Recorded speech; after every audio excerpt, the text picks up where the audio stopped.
Ceuli panon otak pikiran eta teh nikmati Gusti Allah nu mana urang kudu syukuran kana nikmat tadi ku cara digunakeun kana ibadah.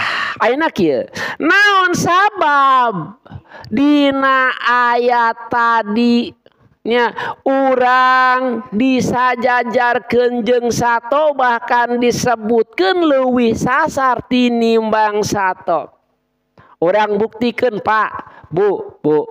Urang buktikeun nah leuwih ngarti urang ta leuwih ngarti sato. Bu, gaduh hayam teu. Gaduh da moal dipenta. Ya ieu mah pikeun ngabuktikeun yen mah atap manusa nu leuwih ngarti teh sato nu leuwih ngarti.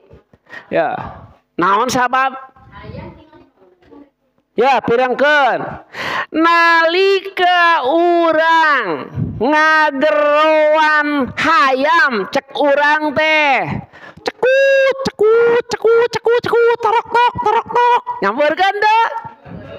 Naon sabab? Ngadenge ceulina.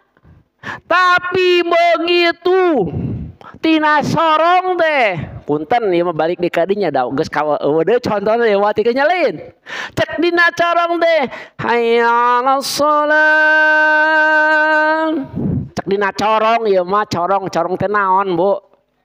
Membran speaker nya hayya 'alas shalah. Nya. Kitu manana teh hayu urang so hayya 'alal falah. Ya, hayya 'alal falah. Ngaijabah teu?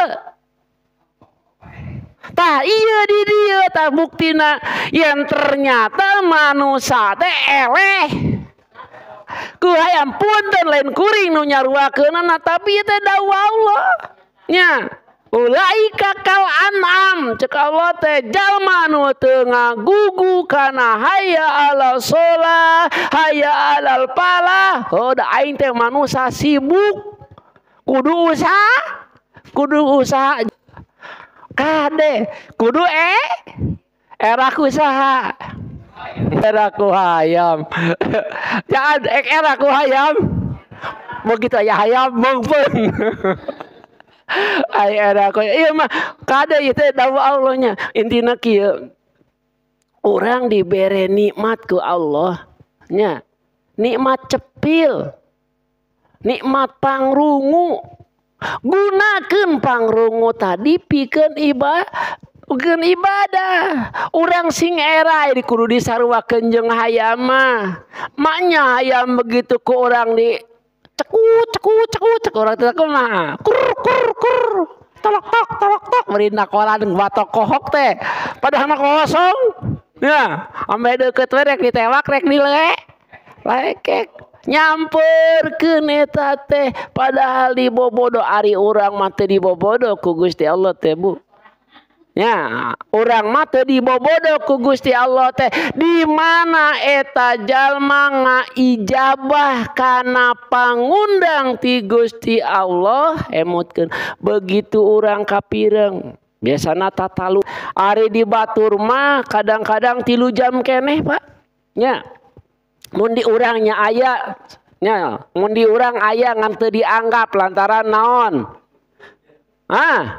teu dianggap lantaran naon adzan awal teu dianggap ku urang eta adzan pada mah ngahudangkeun sangkan urang siap sih naon sabab ceulina teu ngadenge komo deui ditumpangan ku hal-hal puru iya da positif pikeun urang ngahudangkeun ka urang sangkan urang inget ka Gusti syukuran kana naon nikmat Gusti Allah nya diingatkeun urang teh pami di Jakarta mah salian ti kitu kieu Bu nya Assalamualaikum warahmatullahi wabarakatuh kaum muslimin muslimat jam di Masjid Jami As-Salafiyah menunjukkan jam 3:30.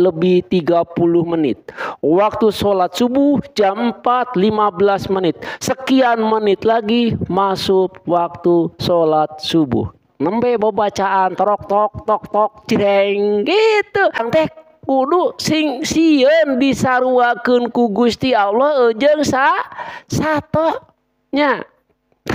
Naon margina? Ya Allah teh ngawanti-wanti ka urang. Dawa Allah urang tingali.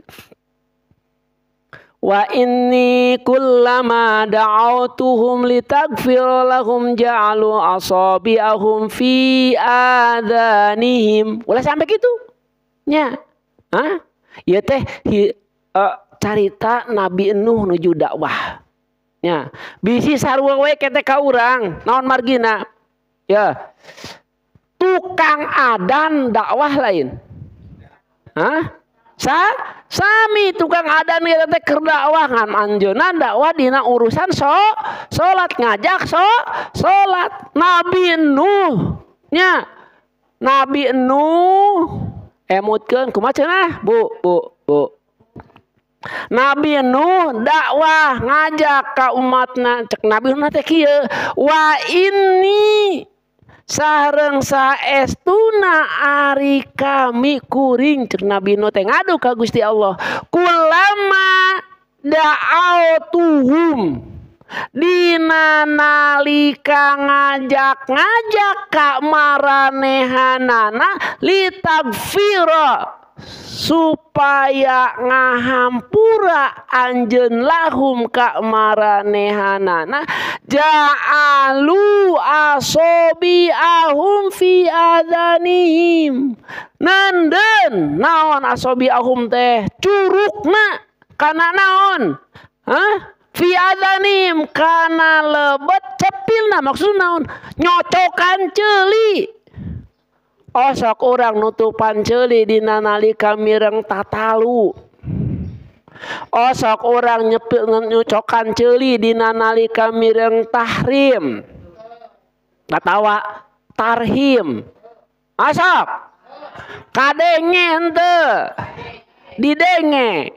Nyocokan teh naon? Pura-pura teu kadenge. Aya adan cicing wae rek kumaha ari disaruakeun jeung jambung tapi di adanan mindel wae ok ieu mah lain cek kuring gade nyawa ulah ngambek ka kuring lamun kuring ngomong kieu kuring mah ngadugikeun naon rupa dawuhna Allah.